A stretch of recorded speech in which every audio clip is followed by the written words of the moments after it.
The Tao of Self-Confidence, Episode 381. Welcome to the Tao of Self-Confidence, where I share stories of amazing women who have discovered their inner journey to self-confidence. Visit our website at thetaoofselfconfidence.com. Your inner journey to self-confidence awaits. Well, hello friend. Welcome to the Tao of Self-Confidence, where I share stories of amazing women who have discovered their inner journey to self-confidence. I'm your host today, Sheena Yap Chan, and today I have an amazing lady on the show today. She is a product designer, and I'm just really excited to have her on to share her story on self-confidence. So without further ado, I'm going to introduce you to Mary Tao. Mary, how are you today? Maybe you can fill in a little bit more about yourself to our listeners. Sure. Hi, Sheena. Glad to be on the show. Thanks so much for having me. Like Sheena introduced me, I'm Mary. I'm a product designer, and currently I'm at Amazon and I'm working on the Alexa service. I'm working on the Alexa voice service. So this is specifically referring to the Alexa like the voice you speak to when you turn on an Echo device, whether it's the Echo Tower or the Dot, or now we have the Tap as well. Awesome. Well, thanks for sharing that. And Mary, what's your cultural background? I'm a first-generation American. My parents immigrated here from mainland China. I was born in the U.S. So my mom came from northern China in Harbin, and my dad came from more southern China in Shanghai. Yeah, I was born in Louisiana, so I kind of grew up in the South a little bit, and then moved to California for high school, and then I went to college on the East Coast. Awesome. Well, thanks for sharing that. And Mary, what would be your favorite self-confidence quote? So my favorite self-confidence quote, I don't really have a quote that comes to mind when I think about this, but there's like a couple of mantras I do like to tell myself when I'm unsure about something. So I guess one thing that feeds into these mantras is that people are always telling you, oh, you should just like take any opportunity that comes by. And that doesn't really quite roll off the tongue. For me to get myself over the hump of like, should I do something or should I not? I'm like, I always tell myself, oh, there's two things. I say, you only YOLO once, which is kind of like weirdly meta. And then there's also, I'm always telling myself I'm living my best life. So I think the first part is that it's kind of like a really ridiculous thing to say because it's like YOLO is already kind of a stupid term already. And then in like adding another layer of like you only YOLO once to it is just kind of like, well, this is a really stupid thing to say, but this is the right thing to do and I just need to go for it. And the only way to find out is if I do. So let's say, for example, I'm going to an indoor trampoline house or like an indoor gymnasium for like doing amateur gymnastics. I'm like, I've never done this before, so I should just go do it. And then I'll tell myself my stupid mantra of you only YOLO once, and then I make myself like jump off a cliff into a foam pit or something. And then once I am doing something and I'm feeling somewhat confident about it, I'm just like, I am like, things could be worse, and then I feel pretty good about. I try to make the most of every situation, so I'm like, yeah, I'm just living my best life over here. And then if someone's trying to hate on me, I'm just like, you know what, like, no, I'm living my best life as much as I can within my means. So yeah, I guess I kind of always find myself saying those two things. Awesome. Well, thanks for sharing that. And I love those sayings. I know, the term YOLO sounds weird sometimes, but I mean, it's true, right? You only live once, so you make the most of it. You live your best life, and it just, ties into confidence because it's like you're willing to go out there and live your best life no matter what happens. So I really like the mantras that you have. And in your own words, how do you define self-confidence? Self-confidence, I don't think it's something that can be defined. It's always something that depends on what the moment is and what you're trying to accomplish and what your goals are. If I'm going towards a goal, let's just talk more generally about, I guess, like career goals. I want to progress from from current individual contributor to like a management type of role, then I guess confidence is knowing that I'm on the right path or doing the right things day to day that would ensure that I'm going towards the right direction. I think confidence, like it can be confidence in doing art, which is one of my background, or it can be confidence in doing that career climb. Does that kind of make sense?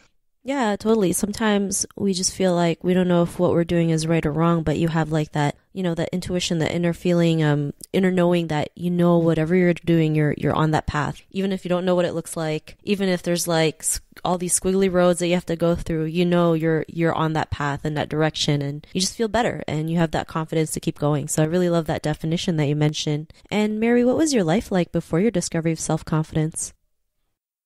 I don't think I've discovered self-confidence yet. It's a day-to-day thing that I'm always kind of on the tip of my mind, like, oh, I make sure like I'm feeling good about myself. I guess before I came to a more conscious realization of like every day I should strive to feel good or like to do something that makes me feel good or I know is the right thing to do. It was I was in this space where I wasn't confident in being a designer.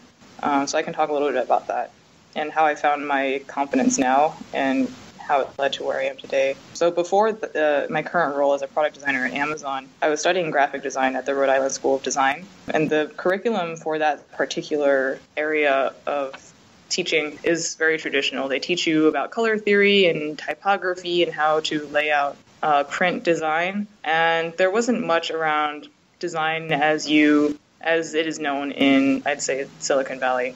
So when I came out here after school, after going through this really intensive traditional graphic design program, and being really open and like trying to answer open-ended questions with design, and trying to answer more abstract things, when you come to Silicon Valley, design, when I first came out here a couple of years ago, was a means to an end of a company achieving like that unicorn status that is so often talked about out here.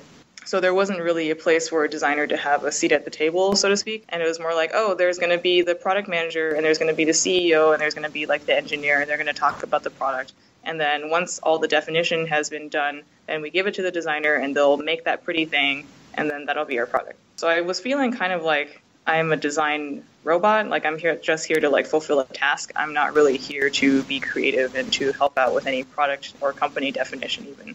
And then that was really hard for me the first year after school because I was like, am I a designer? Am I an artist or a creative person? Like there's no room for that here. And I really struggled with that. But eventually, like one thing that helped me in this particular space was understanding how to compartmentalize like the work that I do on the day-to-day basis. And then also like the creative work that I seek to strive and helping to understand the difference between those two and like as a creative person, what it is I need to do and what it is that I want to do, and making the time for both of those things really gave me balance and then gave me more confidence in my work because I could understand the parameters of like how I'm contributing valuably in my job, my day job, and then how I'm contributing to myself in my creative efforts, like when I'm not working at Amazon or any other company or any freelance work that I was taking on at the time.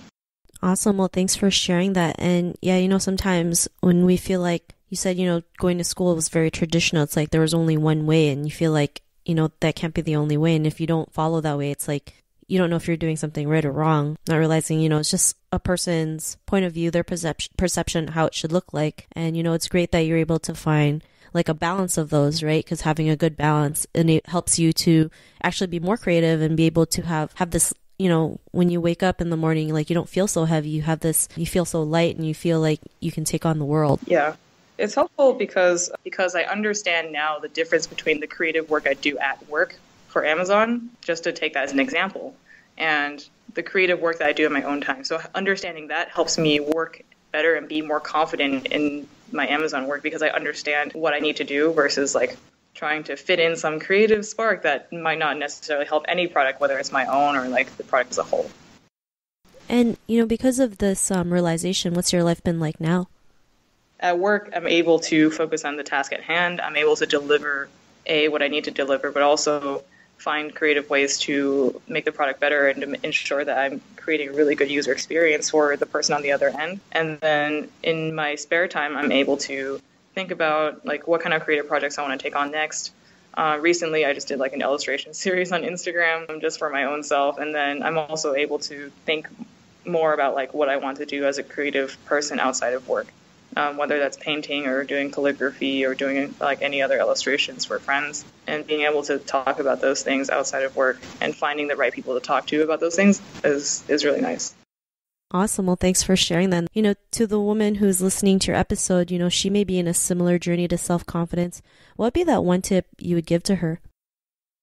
I'd say self-confidence is something that you do well. I think it sucks to learn something new because you're afraid of failing. And when you start out at something, you're always 100% of the time going to be failing and you're never going to be good at it. But if you want to be good at something, then you just have to keep doing it. And the only way to be good at something is to practice all the time. And confidence sometimes does come in the form of validation from others. Let's say in the form of drawing, if you boil it down, it's still a skill. everything is a skill that can be learned up to a point, and then how far you decide to take it after learning that skill, and that's the creative part, is what gives you confidence, because other people are like, oh my god, you're good at this thing and you're really creative. So that's more like, I guess, in a visual drawing sense or illustration sense. But let's say if you wanted to learn how to dance, you have never done it before, because my parents actually never let me my sister take art classes in high school because they weren't honors classes. So she only did like math and science courses. But if you really want to do something art related and you have the means to do it, then I think you should go out and try to explore something early and then build up some small skills and try to express yourselves within that skills. And then that can give you confidence. My friend Karen Chang, she actually learned how to dance in 100 days. And she was just like, I really want to dance. So she just took dance lessons and danced every day.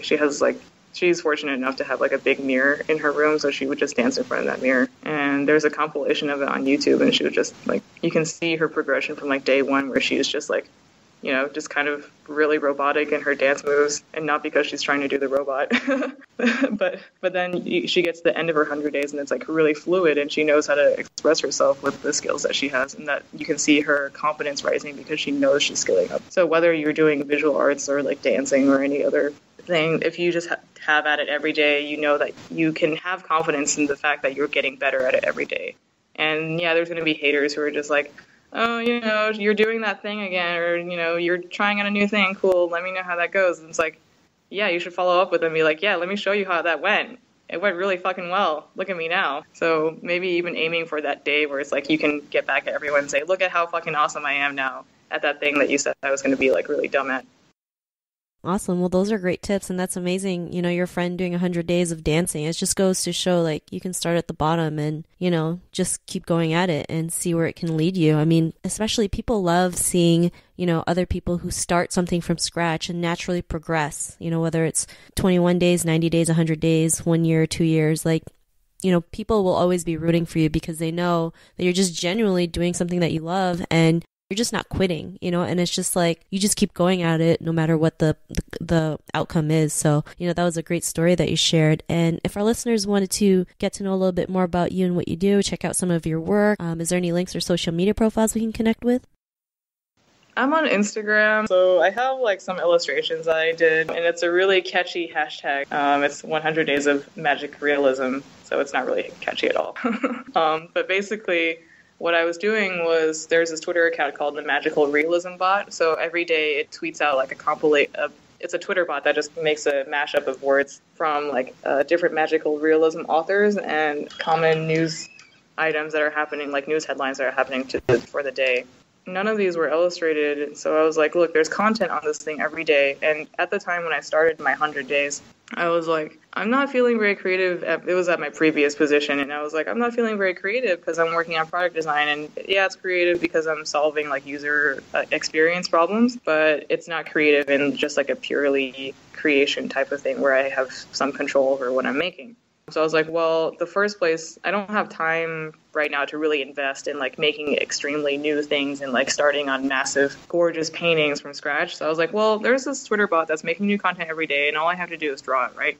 So I have this skill in drawing, so I was like, I might as well just exercise those muscles because I haven't done that in a while. And every day I took half an hour or an hour to draw it out in the morning, and then after a while it was done because I don't know, I just wanted to do it every day. So I really liked that illustration series. And yeah, you can check it out on 100 Days of Magical Realism on Instagram. There's about 100 or so of those. I think I did a little bit more because I just kind of lost count. And then, yeah, I really like that. And then you can go to my site, marytaodesign.com. I've got design and stuff on there, and you can send me an email if you like. We can talk about art. Awesome. Well, thanks for sharing that. And that's a cool concept that you were doing. So definitely we'll check that out on Instagram. And to our listeners, if you want to connect with Mary, you can also head on over to thetaoofselfconfidence.com and search for Mary's name. Her show notes will pop up along with everything else we talked about. And I just want to thank Mary for taking the time to share her story with us and tips on self-confidence. So thank you so much. Awesome. Thank you so much, Sheena, for setting this up. Not a problem. It was great having you on the show. And to our listeners, be on the lookout for another new episode of another amazing woman's journey to self-confidence. And we'll talk to you soon. Bye for now. Thank you for tuning in to another amazing episode of the Tao of Self-Confidence. Get your free self-talk tape for building self-confidence by visiting our website at thetaoofselfconfidence.com. Your inner journey to self-confidence awaits.